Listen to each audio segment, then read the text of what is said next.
Hi, welcome back to Raunchy Reality Recaps. We are back going over Lindsey and Blaine. Now, Lindsey is originally from Love After Lockup, and she went with one guy, the first guy, I think his name was Scott.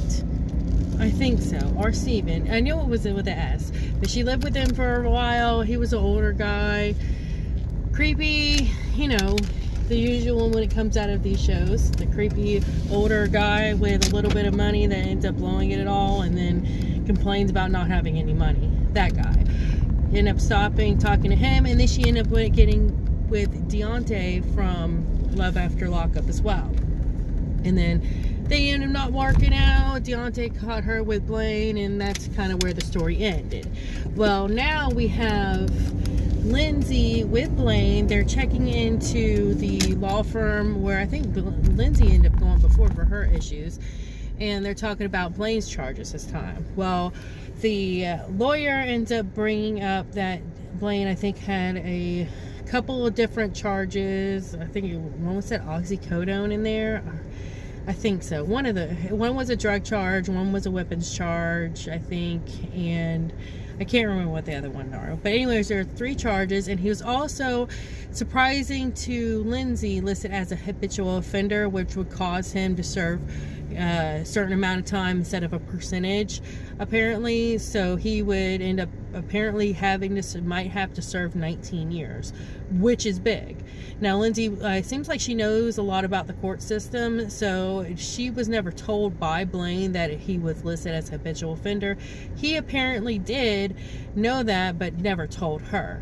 And he also never told her that he apparently has some warrants out for his arrest because he went to a drug rehab program and then was supposed to check into jail after the program, but never did. So that's why he has warrants. And he was like, well, I didn't want to go. Whew.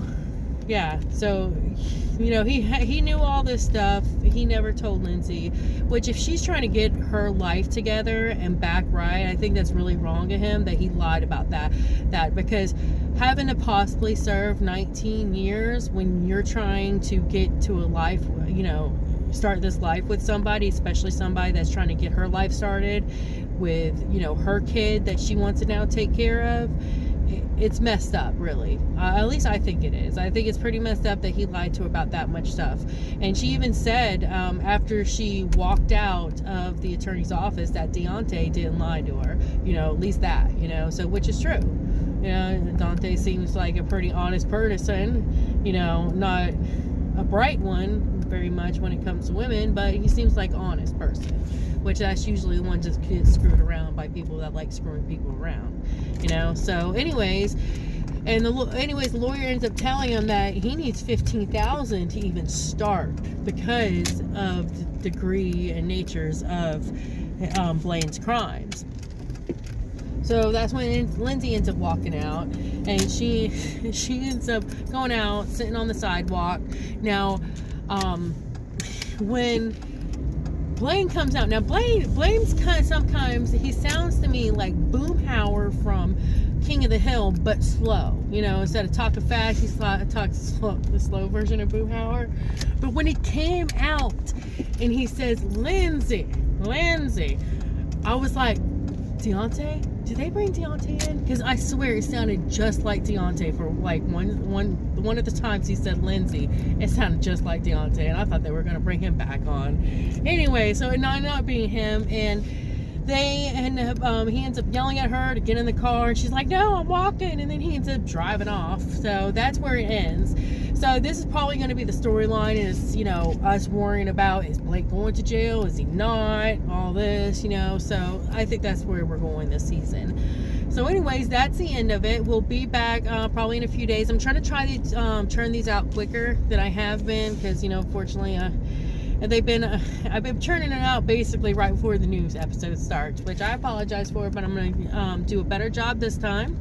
But anyways, like and subscribe. We'll be back, and I think I'm going to do, I know next one I'll bring out is Derek and Monique as well.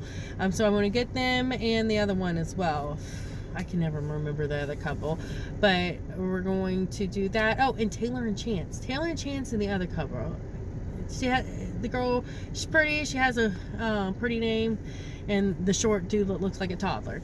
So those couples we're going to come with next. Like and subscribe, and thank you for watching raunchy reality recaps. I need to learn how to say that better. Have a great day.